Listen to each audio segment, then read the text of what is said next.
Grabando. El contrabando en Colombia es la mayor plaga que existe para el sector agropecuario.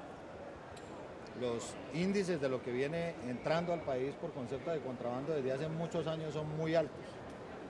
Este año hemos logrado en decomisos un incremento, haciendo el corte a esta misma fecha, del 40%.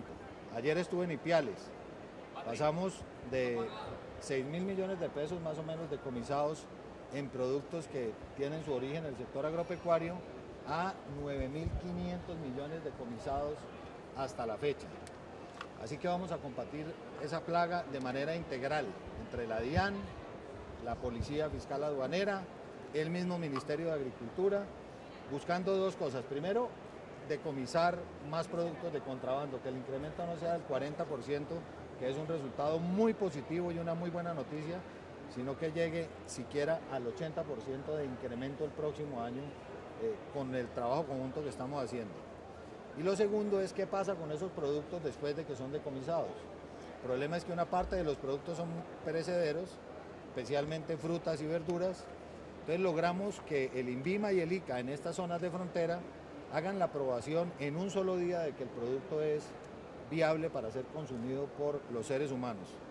Y a través de eso y de un sistema con la Autoridad Nacional de Gestión del Riesgo vamos a distribuir a la población más vulnerable o en las zonas de emergencia humanitaria estos productos que al ser decomisados no pueden morir podridos en una bodega. ¿Cuáles son los sectores más afectados, los productos más afectados por el contrabando? El primer puesto lo ocupa la leche en polvo. De los 9.000 son 1.600 millones, prácticamente toda esa leche está ingresando por la frontera con el vecino país de Venezuela. No es leche en polvo en bultos, es leche en polvo que ya viene empacada en lata para consumo de los niños. El segundo producto se lo pelean entre arroz, que ingresa todo o una gran mayoría por la zona sur del país, y plátano, azúcar, etc.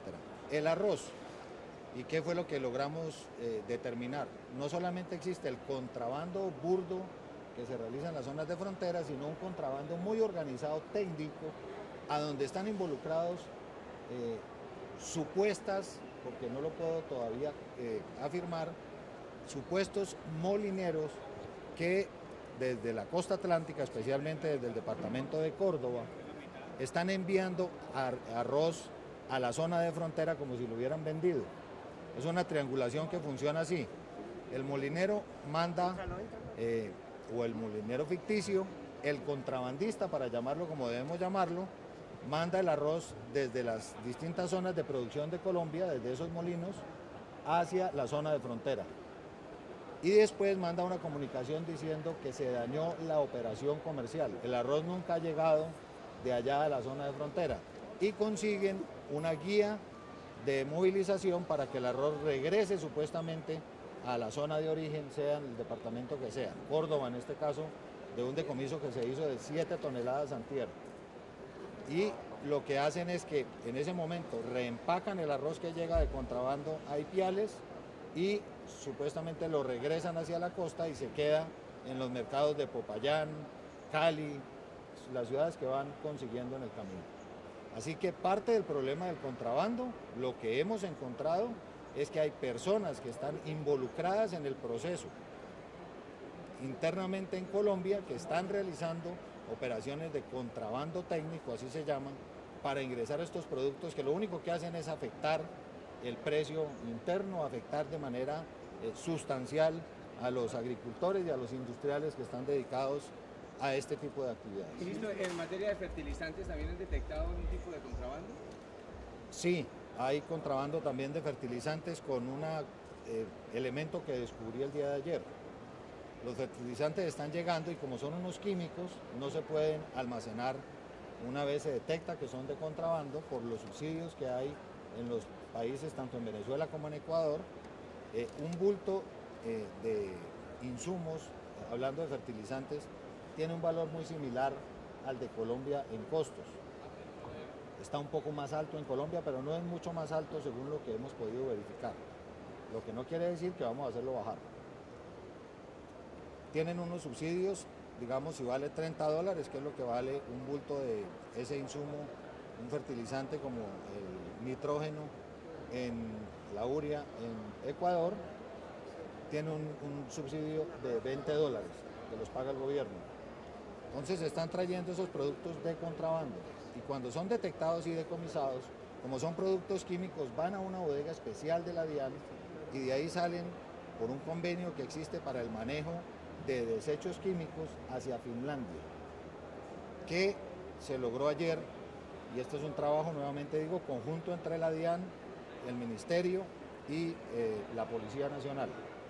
Que esos productos que ingresen de contrabando y sean decomisados no se lleven a la bodega de destrucción que está en Faca para mandarlos por exportación después para ser destruidos, sino que los podamos verificar a través del ICA para ver efectivamente si la composición que dicen los empaques o talegos es cierta, y de ser cierta la vamos a distribuir de manera gratuita a las organizaciones campesinas en todo el país.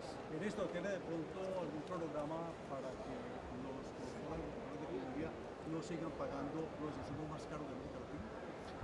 3 meses. En enero lo que hemos hecho es revisar el mercado. Casi todos los mercados agropecuarios en Colombia son unos oligopolios, o sea, los manejan pocas personas. El mercado de fertilizantes básicamente está manejado por 2 empresas, una empresa de origen colombo-venezolano, y en Venezuela esos productos son subsidiados, y otra empresa de origen noruego. Y de ahí sale el precio al que estamos comprando nosotros los fertilizantes. Yo todavía no he tenido el tiempo suficiente para que me entreguen el estudio donde vamos a verificar la diferencia de precios con países vecinos. Pero sí tengo un estudio donde está la diferencia de precios, que es absolutamente inaceptable en el sentido de que los precios internos en el país, por ejemplo, un bulto de fertilizante en el Valle del Cauca, volvemos al tema de la urea, vale aproximadamente 80.000 pesos. Y estamos hablando de una zona que está en un puerto cercano que es Buenaventura. Y ese mismo bulto en los llanos orientales vale 57.000 pesos en Villavicencio. Esas diferencias de precio entre un departamento y otro no tienen ningún tipo de explicación.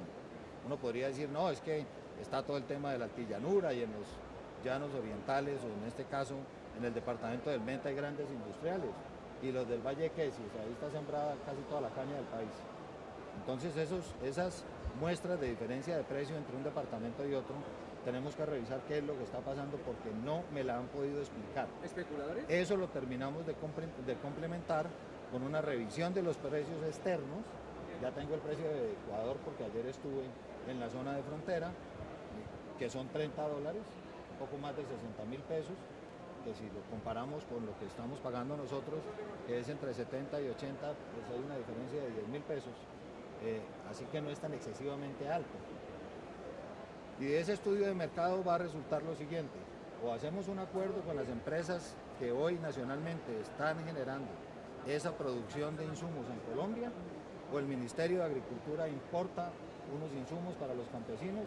Ya nos pusimos en contacto con la empresa más grande que está en Rusia para ver si nos pueden inclusive no importar nosotros los productos, la materia prima, digamos, potasio, etcétera, los componentes del insumo, sino que de acuerdo a las necesidades de cada uno de los productos, si nos pueden realizar la mezcla y nosotros realizar así la importación, a ver si sale a mejor precio. Así que el plan de trabajo es lograr un acuerdo con las empresas productoras y comercializadoras, que no es fácil por tanto intermediario que hay en el proceso, por las dificultades de llevar esos insumos a las zonas de venta y porque los campesinos o los agricultores en general en Colombia se acostumbraron a comprar estos productos a crédito que no lo están obteniendo en las entidades financieras, sino que las tienen en la misma casa de depósito a unas tasas mucho más altas, y eso incrementa los insumos. Y el otro punto, para terminar con los insumos, es que no podemos seguir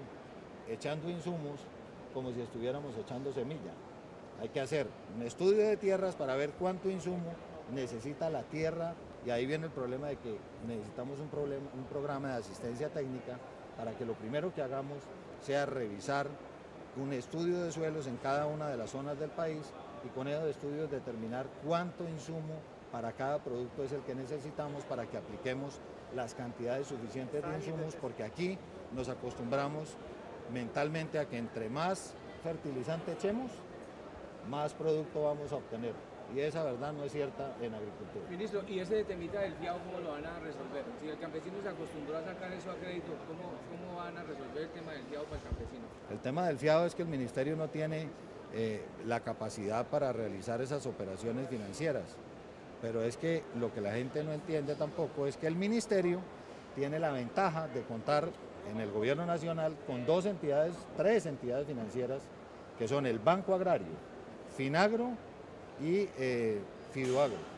En estas tres entidades, la Fiduagraria, en estas tres entidades o a través de estas tres entidades podemos revisar el tema de la financiación.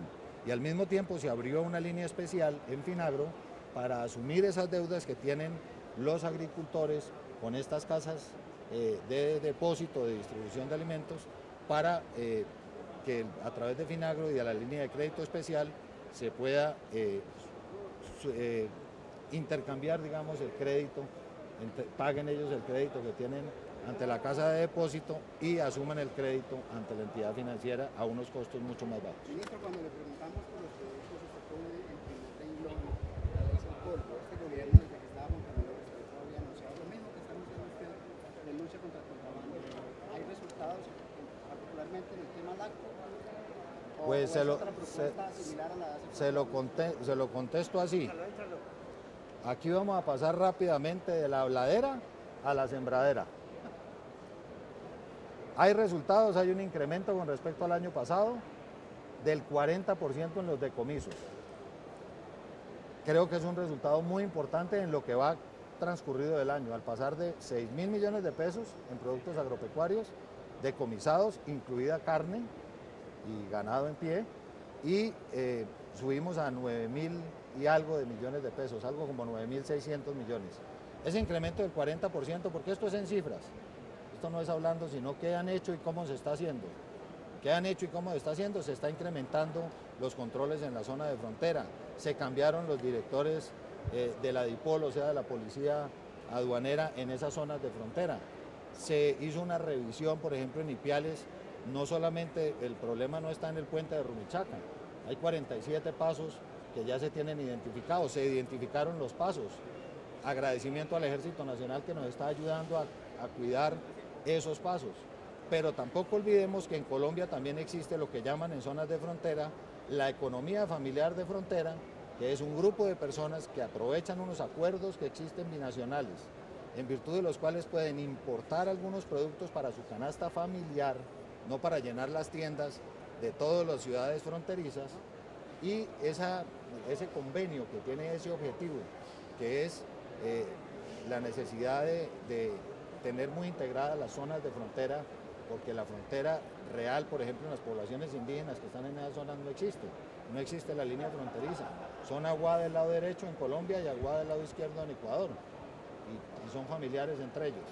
Entonces hay que buscar la forma, primero, de no afectar el tema de la economía familiar economía familiar de frontera. Que la economía familiar de frontera no sea la actividad del contrabando.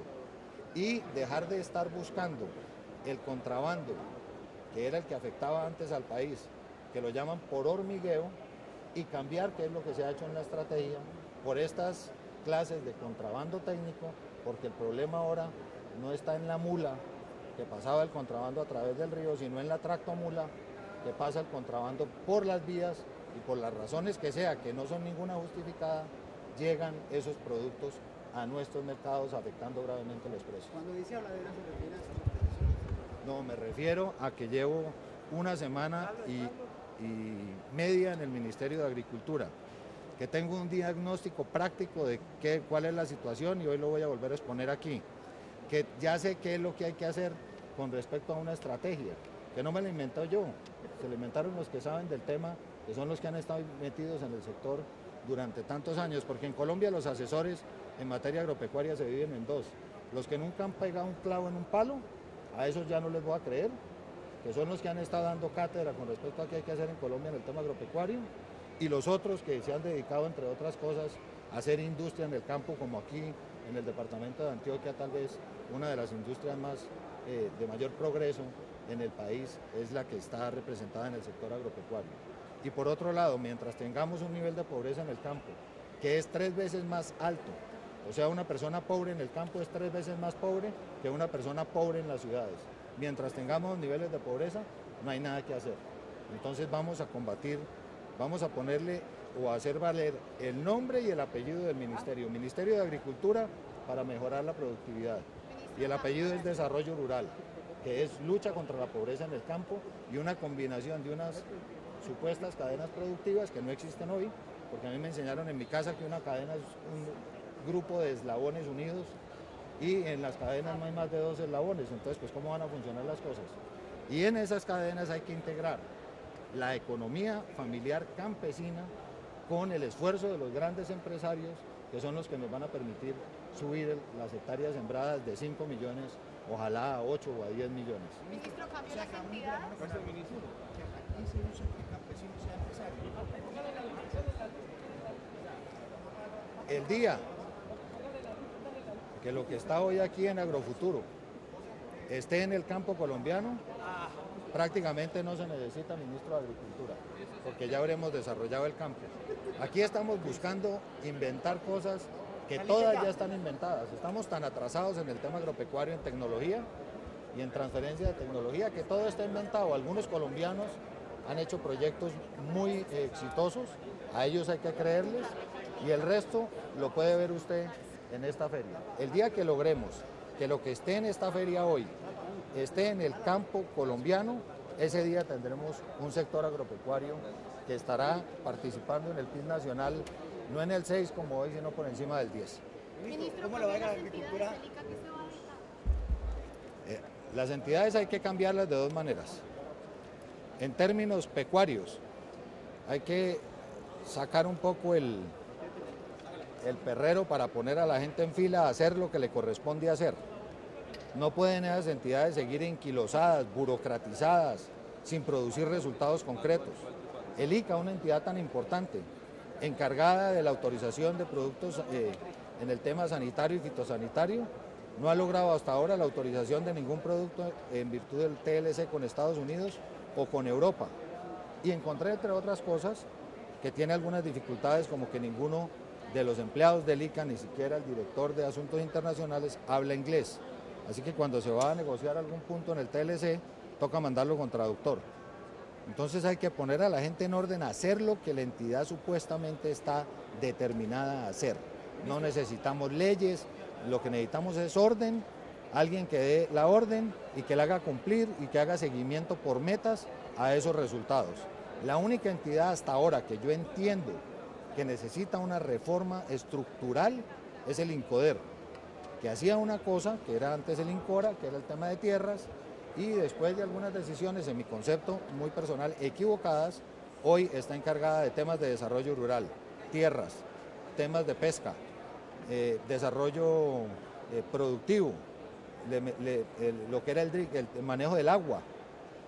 Una entidad que hace 5 cosas, pues no hace ninguna de las 5 bien, porque no tiene la capacidad estructural para hacerlo. Así que con excepción del INCODER, que necesita una reforma estructural, que requeriría una autorización del Congreso para realizar esa reforma, el resto lo que falta es orden y mando, y eso es lo que vamos a hacer.